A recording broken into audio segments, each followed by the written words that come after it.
Welcome to another episode of the Seven Figure Journey podcast. I'm David Gilliland with Elite Entrepreneurs. I'm your host today, and we've got Anmol Singh with us. I probably just said it wrong. Sign. No, you're right. You're the right thing. It is Singh. I love it. We checked before we started the recording, so I'd say it right, and I did, and now I didn't. Anyway, so delighted to have you on the call. Anmol.net is his personal brand space there, and you wrote the book Prepping for Success. Is that right? Yep, Prepping for Success, 10 Keys for Making It in Life. Fantastic. We're just delighted to have you on the call today, Anmol. And calling out of New York, tell us just a little bit about like how did you get started in this business? Like just a little backstory for us, who you serve, and then from there we'll kind of pick your brain. Absolutely. So, for a living, I trade the stock market and also an investor in multiple companies. I started off early in college. I was in my dorm room, complete introvert, and I was always looking for something that I could do from the comfort of my, computer, my home, my dorm room, so that I don't have to interact with people and deal with office politics and all of that stuff. So that's how I got into it. And, I really became curious about it. And I've actually done that ever since. Never had a job. I've been doing that since right from college.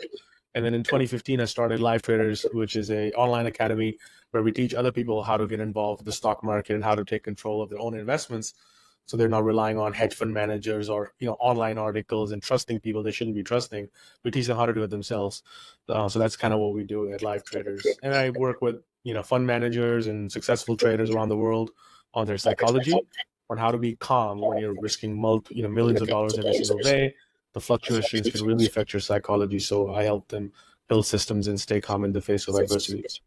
Oh, wow. There's so much value in that, not just in the stock trading space. So maybe we could actually dive in and say, could you share with us a secret or two that makes a difference for us? Because as entrepreneurs, we're all making choices, and emotions run high sometimes in the middle of those. And that doesn't mean the decisions get better with those emotions. Yeah, I think the biggest thing is integrity, like with yourself as well as with your team, like having integrity where people follow through on their word and then they do something when they said they're going to do it. I think that's the biggest thing is a lot of people, whether it be trading, whether it be entrepreneurship, they talk about doing a lot of things, right? But when the time comes, they don't actually do it. So it's about honoring your own word, following through on what you said you're going to do, and then doing it when you said you're going to do it. And I think that's the most important fact, because I can teach anybody how to trade, right? But getting them to actually follow it is a whole different ballgame. Getting them to execute on that strategy is a whole different game, to get them in the state of mind to stick to a system. So I think that is the biggest thing. And, oftentimes people would say, but I'm a person of integrity. I'm like, really? When's the last time somebody called you and you said, hey, I'm in the middle of something, let me call you back, and you never did? Right? Or you ran into an old friend at an airport or a shopping mall and you're like, hey, good to see you, buddy. We should totally catch up. And then you make no attempts to ever catch up with them. So you just said things that you don't actually mean. And if you don't believe in your own word, how do you expect your clients? How do you expect the universe? How do you expect your team to believe in you? I love that. It also has a deeper grounding effect, because when we talk about high emotions, high stakes, and you sometimes feel like you're tossed around in a bit of a storm, right? You're being carried on things, and to be able to be anchored somewhere and solid. And I think that anchoring, this proves over time, ability to make and keep your promises, keep your word. Yeah. There's an anchoring, right? And it's a solid anchoring, and it's used in cultures around the world. It's used in religions around the world. It's used in contracts that hold our relationship stable, right? In many ways, we make and keep commitments. So integrity. Thank you. Great insight. Give us another nugget. Now, I mean, you've got a business going now. You've passed the $1 million mark. What's helping you succeed, either personally or with your team and your business? I think it's execution because I think a lot of people, will tell you got to learn, right? You got to develop yourself. You got to constantly be learning, which I 100% agree with. That is one of the success keys. But the bigger key is, can you apply what you just learned, right? Because a lot of people would come to me, they say, oh, I've read 10 books on this subject. I'm like, but why aren't you executing on any of that, right? Why does your life not demonstrate? There's no evidence of you actually applying that material. So you're just hoarding information, right? You think it's knowledge, but true knowledge is applied knowledge. Otherwise, it's just organized information. And I think a lot of people just take in a lot of information. They might listen to this podcast, they might go to another podcast, they might read one book, go to another book, right? And they've actually not applied anything. So I think I'd rather have somebody read one book like 10 times and know exactly how to use it in their life versus reading 10 books. So that's what I call the learning loop, which I find people, you see the same people over and over at different workshops or seminars. They're taking one course after another course. They're always at these conferences. I'm like, but why have you not moved the needle in your business? Why have you not moved the needle in your life? You've learned so much. There's a lot of nuggets that we just learned here. Why didn't you apply it? I think that's where a lot of people get caught up, because it feeds us this false sense of like we're developing, we're getting better, right? It feeds us that false dopamine or serotonin. But it's like, let's apply that material, right? Not just focus on learning all the time. How do you take that step to go from knowledge gathering to wisdom gained, right? And actually in the application, how do you take the step and say, first of all, what I should implement? Because a lot of the things were not worth implementing that you just learned. So what I should be implementing, and then what's the discipline that you've built in your life to help you execute on the plan? Yeah, so same framework as the way I wrote my book. So in my book, it's not like you can just read the chapters after another. I've made it into a format where every chapter ends with, here's the three things you need to do before you're allowed to move on to the next chapter, right? You can go through it if you want, but every chapter ends with, do these three things before you move on, because that helps you integrate, right, into your life and make it part of what you just learned, really affirm what you just learned. So every time somebody's reading something or attending a conference or speaking to even somebody at a business setting, always ask yourself the question, and in fact write it down. Like, okay, how am I going to apply that, right? If you cannot come up with anything, then discard that knowledge, right? You don't need to know any of that because you can't apply it into your business, or it doesn't apply to you. Maybe it applies to somebody else, but not for you, because not all information or knowledge is applicable to your business or to your life. So always ask yourself, how do I apply this in my life? If so, write it down. And once you've written it down, great. Now let's assign all of those things a time slot on our calendar. When are we going to execute on it? Right? When are we going to discuss this with our team? How are we going to implement the strategy? So I think those are the things how people need to think about, not just gather the knowledge, right? So we bridge that gap by scheduling those items into your calendar, allotting time slots to them. Either you develop that idea further or you look into it further, but you need to have it scheduled out. Otherwise, it's not going to happen. No, couldn't agree more. Great insight. And again, for all the listeners on there, just think, what's the one thing I'm going to gain from this podcast that I'm listening to right now? And first, should I implement it? Does it fit? And if it does, make time and space, and then go do it. Thank you for that. You're in a growth phase right now. What are you working on? What's a new challenge? What's something like, I'd like to work through this? I'd like to get a little help in this area. Do you have anything that comes to mind? Yeah, like I am looking to develop like A-team players, right? Like leaders where I can trust them with my business. So I can focus on what I'm good at, right? It's like right now in my business, I'm involved in a lot of different things. I'm talking to my marketing team, I'm talking to my different teams. And it's just like I'm still involved, which is I still like to be involved, but at some point when you're looking to scale past that mark, I got to be able to trust people.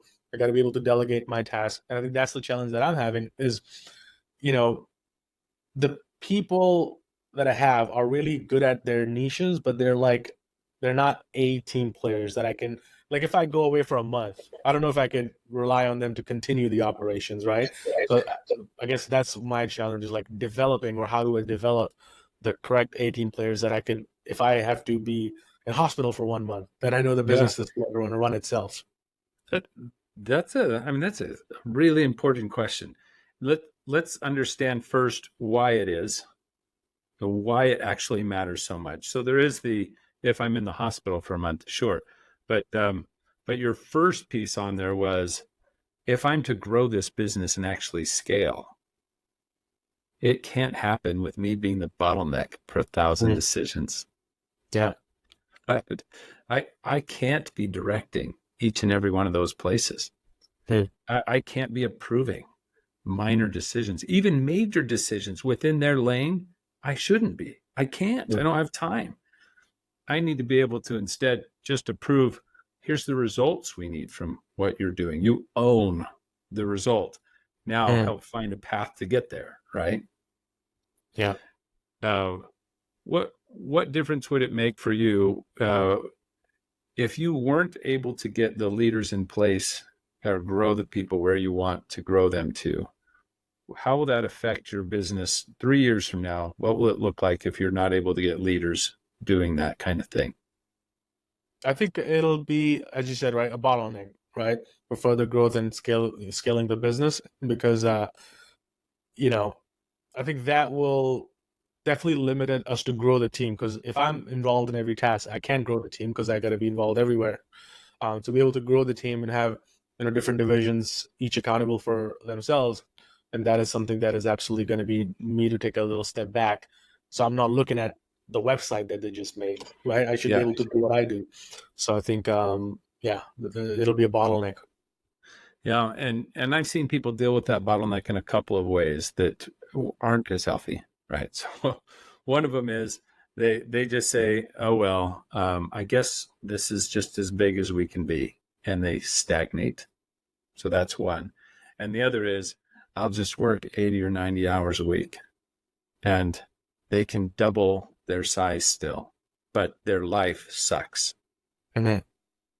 Right. And so that's kind of, I've seen people do one of those two things, usually in the unhealthy way of dealing with that. You've already identified what's the right thing to do. The right thing is to figure out, how do I build my team to be A players, to own their space and their lanes, and to play well with each other, right? To be unified, so that we have unified, concerted effort, right? We're pulling the same direction all the time, and they're pushing us to be better and better. That's what I want. I want a team that I have to run to keep up with them, not that I'm pulling along. Is that fair?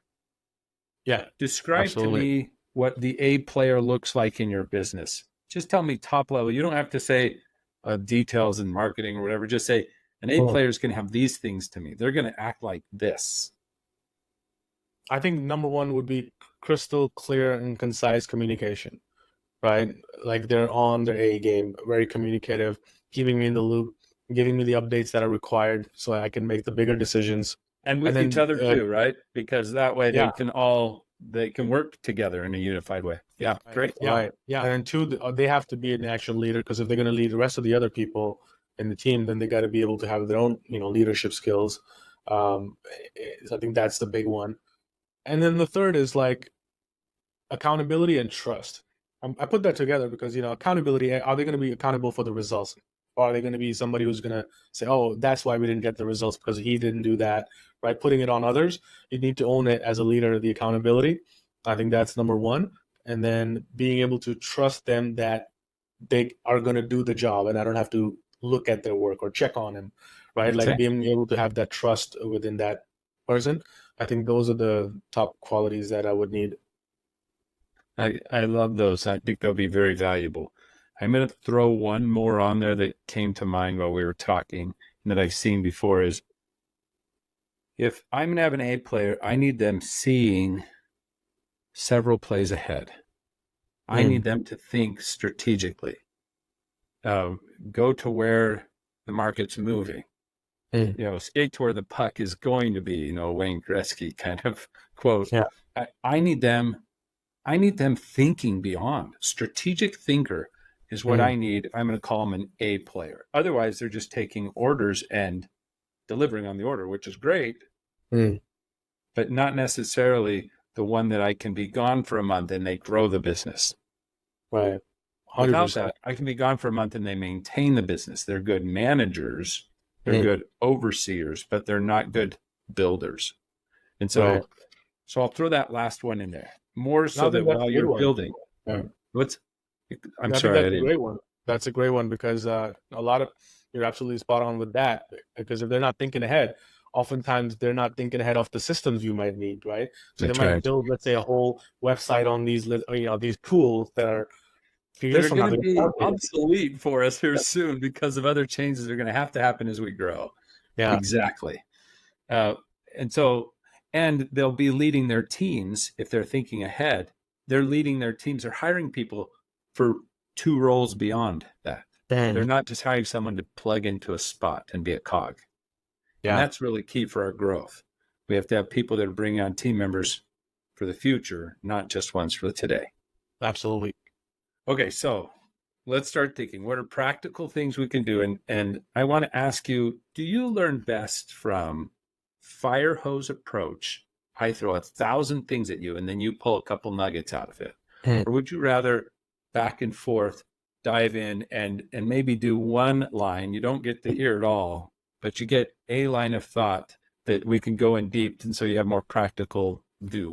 What's best for you? And let's go with that. Probably the second option, like having, Okay, one let's at do a this back time. and forth. Yeah. Let let's think of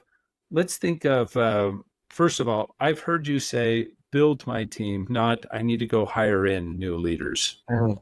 Is that fair? So Yeah. we're looking at a building of the team from within right now. Now, Right. of course, you'll have to hire new people, but we're going to try to grow from within. Seem to be your bend, and I am very supportive of that.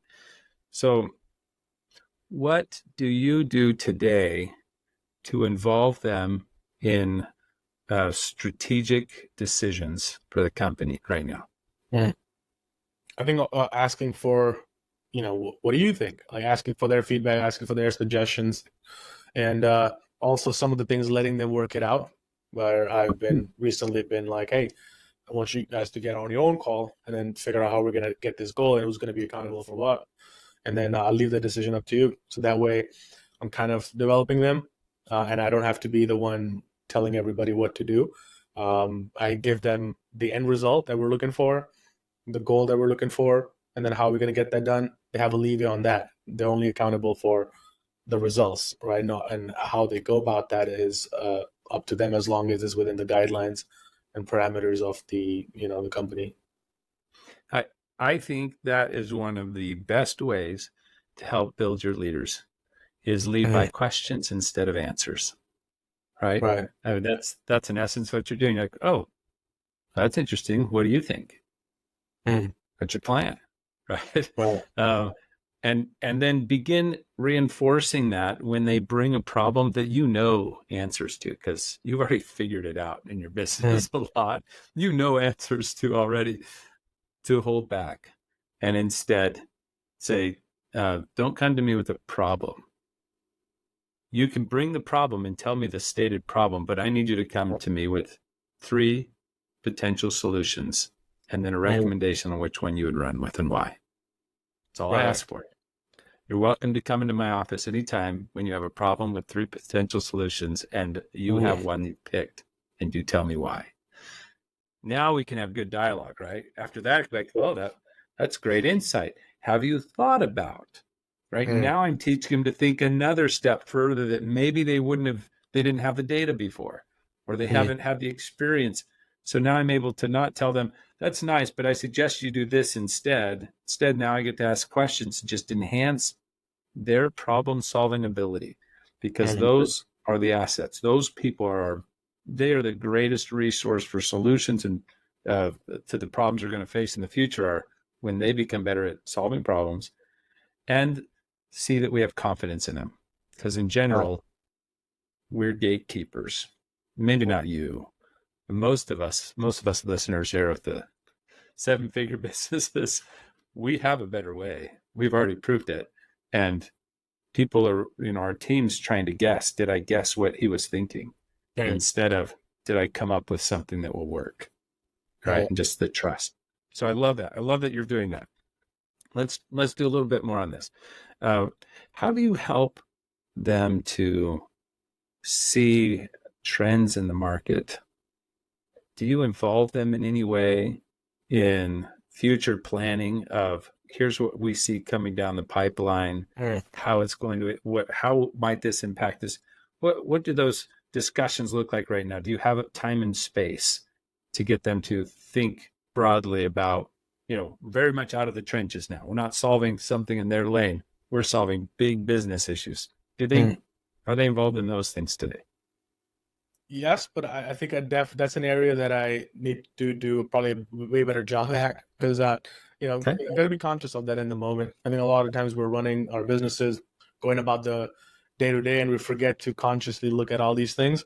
But the way I do it is if I find, like a great article that I just read, or Yeah. a great video that I watched, I'll drop it on our team Discord and have them take a look at it, go through that. The good part is a lot of my team is same age as me. They're younger. They are hungry. They're always constantly learning too. They're attending workshops and they're attending conferences, so they're doing their part too. But I think as a team would probably be beneficial for us to do some of the things together. Or I think, but yeah, that's something I need to have more of a strategy as I go down. Here's a suggestion, and take pieces from it that it will work, but we'll Yeah, follow in your line of advice to the group earlier, and that is time and space on the calendar. yeah, And what I use when you get to a team of, say, 10 to 20 or 30 people, it's normally plenty enough to pull together once a quarter. And you don't have to have all of them in. You can decide. It could be just the five, however many leaders you're working on, the three or four or whatever. It could just be you and a few of them. They come together right now and do a basic, hey, here's the cool things we pulled off. Here's the things that were difficult that we learned from, but a joint thinking, and then a joint thinking about here's our strengths and weaknesses, the opportunities and threats out there. And you can look within the opportunities and threats on your SWOT analysis. You could just look at trends, right? And technological trends, social, political, economic, environmental, demographic, the basic trends that are out there. The first time everybody comes together and like, oh, okay. And they're pulling from their own ideas and thoughts and what they've seen and maybe what you've sent out. And they're thinking broader. They don't have marketing hat on anymore only. They've got a company hat on. And, they don't just have operations or training hat on, training your customers. I'm thinking about building the trainings. They've got a hat on for the business. And that's a healthy exercise. And some of them will be hearing the voice of the customer more. You bring the voice of the customer into those same meetings because those are trends. We don't want to do just for how it's affecting our industry. We want to do it for how it's affecting our customers and right. their world, right? That could be a very healthy thing. Come quarter two, so I do it once a quarter. Quarter two, now I've got a couple of them. Hey, I want you to do a little deeper dive on what's changing in some of the demographics for our upcoming customers, right? Like what's shifting out there? Help us understand. And so now they're going to start bringing in better and better data. And all of this idea and thinking is a powerful tool to then have them practice writing, drafting strategic questions. So if our mission is to, let's say it's like help 10,000 investors secure personal wealth to be able to pursue their dreams or something like that, right? Oh, That's our mission. We're going to have that done by 2027.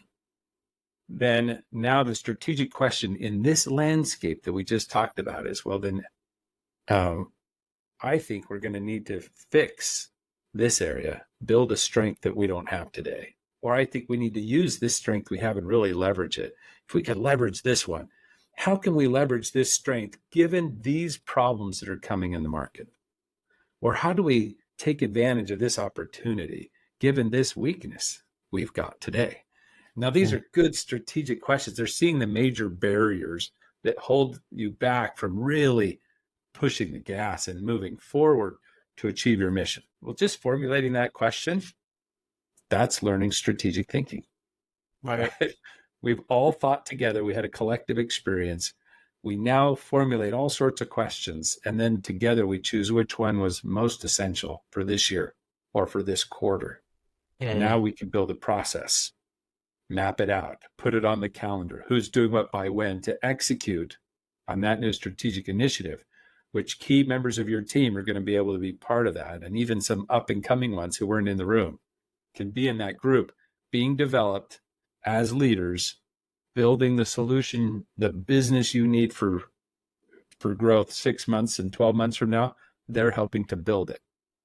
So they get in this rhythm. Now, when you're out for a month, they're actually spending time building the business you need 6 months from now. right? They're thinking the Yeah. right strategic questions. They have actual tangible priorities they're working on, project managed and everything going right on through. They're building your business while you're away. Yeah. So hopefully those were some insights that can help you. What we're doing is they're getting exposure to Mm. stuff outside of their day job. I only let people be on a priority team if they're knocking their day job out of the park. They're doing a great job, right? Right. Now they can do extra credit. They get time with you, with another leader on the team, whatever. They get a little exposure and they're all part of building the very business they get to run. You can Mhm. imagine the implementation's easier. The insights we gain are better because they're closer to the problem, right? All of that happens. So Right. that's a tool that I use to build leaders, and maybe that can be useful to you. No, definitely. I think that was a good one. Anything you want to ask about it, push against it? It seems unreasonable. Um, yeah, I guess it's like the initial conversation, right? So let's say if you haven't been operating in this way and you've been operating with your team and they know you in a completely different way, and now you're trying to implement that, right? Like, it's like if you haven't been talking to them in that fashion, like, what would be the best way, I guess, to introduce all of these concepts? That's a great question. Um, so my day job isn't podcasting, as you can tell, because I'm not even good at Yeah. it. But in my day job, what we do is we help the leader say, hey, I need to quit being a bottleneck in the work that's going on. And I see so much potential in all of you. And Mhm. I can't do this alone. And it's why you're on the team. So we're going to up our game. What we've done so far was the right formula. Mhm. It's time we have a new formula for success. We're going to learn some of this together and implement it together. And so we help people through the process, right? Mm. So that way they're like, great, we're going to do, like, let's get our vision laid out clearly. We know what our purpose is, what our core values, what our mission is, so that we can have a strategic meeting going after that mission. Let's get the rest of this clear. So they go through an exercise to do that work. They spend the time and they crank it out. Either they take 2 days and do a ton of work together and leave with strategic, with all of this together, Right. or they can go through and say, like, hey, we're going to pull out a few hours each week to learn and workshop and do and build. Okay. Sure. Every week with coaching, all that sort of thing. But the team does it together. So then they don't feel like flavor of the month is being thrown at them from the owner. And instead, it's like, oh, here's our new system we're using to ensure all of us can participate in the growth and push Yeah. ourselves and be ready to lead and be those A players you want us to be. Great. Yeah. So that's what we do is we kind of you shake up the daily by saying we're doing something different. Mm. You can just put time on the calendar, offsite, away from the day to day. We're going to go and do work. And the work is all on the business and the strategic work. And it's awkward the first time for Mm. some. It may not be for your team. You're talking about your team is very forward thinking, really educating themselves on it, doing all that. But we've done this work even with blue collar workers. We're like, what are you talking about? Like, it's just about getting in the dump truck and moving Yes. stuff, right? Yeah. And so for some, it's a very uncomfortable. The first time, like, well, what do you want from me? I Read. want you just to open your mind, and I want you to talk through some things. You have to facilitate and pull out of them. I worked with a group of engineers. It took like 6 times of doing this. But by that, like, so now you're a year and a half later, and they're like, yeah, we got this. We're never doing this different. Like, this is perfect. And Mm. they're seeing all the results and they're loving it. But it took them a long ways to get there. They were always Right. like, what is this? We're talking about the same stuff each quarter. Like, it's not about the data on the wall. Sometimes it is. It's about the process of learning to step out, think further. We want you doing that in your day to day. We want you thinking 2 steps ahead for the customer you're serving. Right? Right. We want you forward thinking, building stuff, not just building a process around one person, but building a process around our ideal customer profile that Mm. fits the majority of them, right?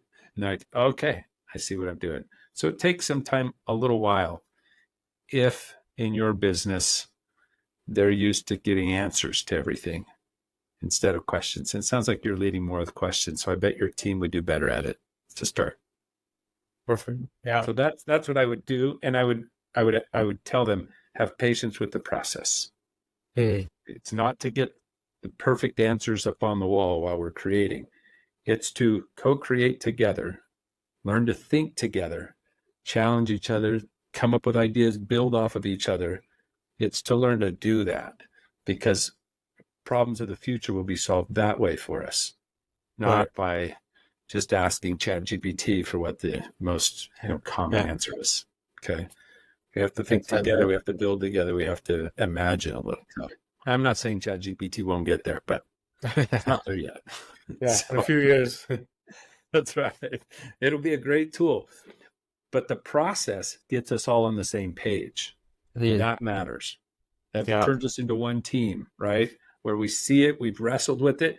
Now the buy-in is 100% instead of, well, I didn't think it was going to be a good idea. I didn't think it'd work. And that's what they do, is they leave the meeting or at the end of the thing, like, no, this process, we got all on 100% in, because we were all part of it. And that's what you're after. 100%. Yeah, I agree with that. So anyway, the fun thing is if you haven't been doing it to this point, you were doing the right thing. You weren't ready for it. Yeah. The old formula was the right one. I don't suggest anyone go into this level until they're like 10, 12 employees. Then it's time to add that complexity. Makes And sense. that's where you are. You're at the right spot. It's time to do it. Perfect.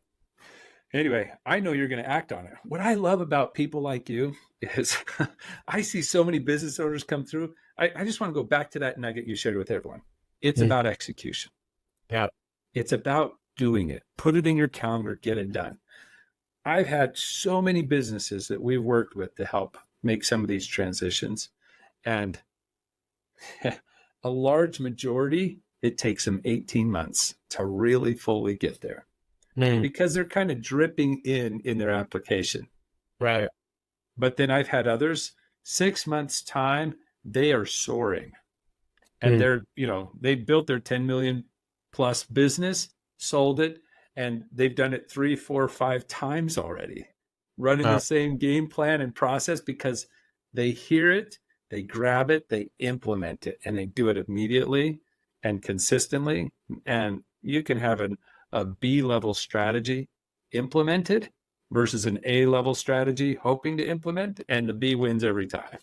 Right. So anyway, love the advice. What else? What else can we do? We're coming to the end of this. Is there anything you want to ask more about or push on that maybe the listeners wished you would ask? Yeah. Do you in terms of managing remote teams, what's a good way to build that team culture when it's not an office, everybody's different parts of the world? Have you noticed something that works well for remote teams to build that culture and the community? Absolutely. First base, do you have your purpose clearly defined and what your core values are that are like, this is really our heartbeat. We live it. We love it. Do you have that already defined? Okay. Can you give me one of your core values? One of them is integrity. That's the big one. I figured it would be, right? I actually figured a few out of there from the things you shared. So integrity. And integrity means something for you. It's like, don't say it unless you're going to do it. Do what you say, right? Or whatever. Maybe there's something more to it. Right. Whatever you promise, you got to act on that. Great. So on a culture fit side, you want to make sure that you have, maybe you do Zoom meetings with your team. You have a regular time you're touching base. What we do is that at any one of our operational meetings, we do it in our strategy meetings too, but even every operational meeting, we highlight one of the values. Someone on the team has a job to say, yeah, I'm highlighting value integrity today because here's what I saw. I know this has been hard for her. And she said to me, I'm going to go do that. I'm making that change. And it wasn't easy. And she worked hard at it and she asked for help and it wasn't perfect, but she didn't give up until she got it done. That was integrity. And, I applaud her in what she's doing. You can highlight a team member like that. You can talk about why it matters to you, but let the teams talk about it and point each other out. What that does is it gets this yeah, this is us. We do Right. belong here. You're creating a sense of belonging by talking about and supporting the values. Or Right. you may rate those values as a team and say, how well are we really living it? And if you see Yeah. one that's just slightly lower than stellar, then you say, what do we need to change? Because it's often a system or a process that's causing us to not actually live true to the value we have, right? Right. Something's bumpy. Like, let's change that. And then the team sees we invest, we put money and time into the things that matter to us. So you can identify things like that on a strategic side, strategic meetings. I'll also bring up things like values and are we living it as true? Or the next layer as you start hiring more people, are they living it? How's our Right. onboarding going on that? Are we leading and firing to that vision? And that becomes really important to keep the unity around it, especially, and that's important for face to face. It's just even more important the more distant you are because they Right. don't get the subtle cues. So that's one. Another, I found many of us still, even though it may be costly, we find some way to get together. So if I've got Right. people in various countries uh, taking the time to visit those team members or those teams, if you can, it's just valued so much. You know, Right. I've one of my clients, they'd be out in the Philippines. They would go there once a year and just spend the time to say, you're our people. You're not Right. just an offshore solution. You're our Right. people, right? There's our way of doing things. And it's different than maybe even the country culture you're a part of. Right. No, here's our way.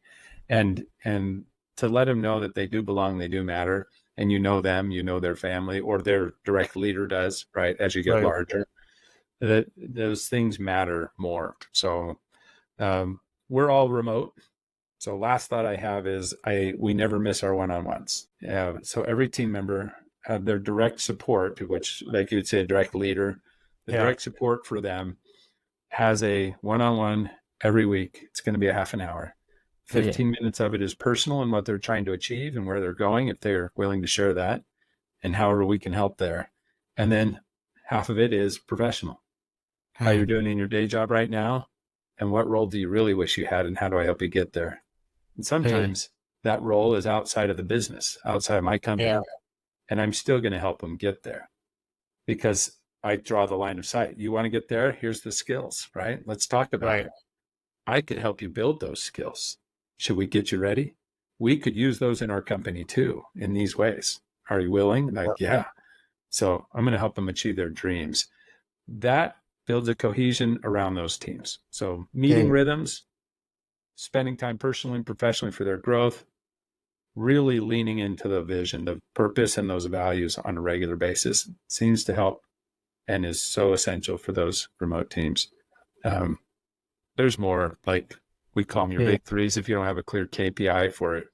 results, you can't manage them uh, by time in the Yeah. same way you may have before. You can a little bit, but it's about results.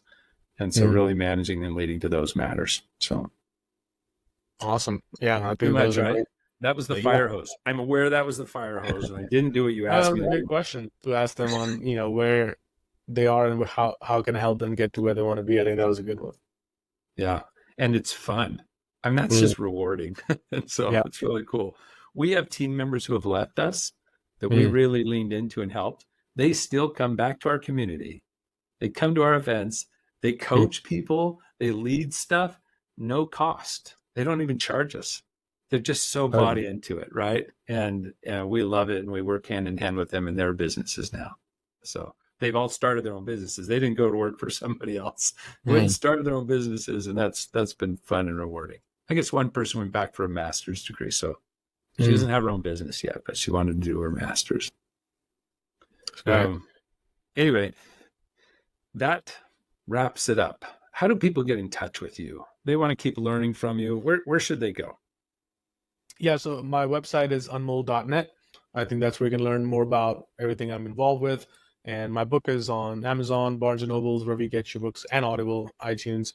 It's called Prepping for Success: 10 Keys for Making It in Life.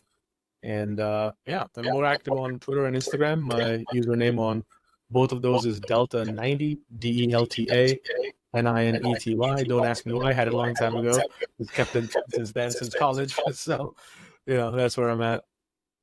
Well, that's fantastic. Thank you again. Again, that wraps up this episode of the Seven Figure Journey podcast, where we explore the ins and outs of the seven-figure journey.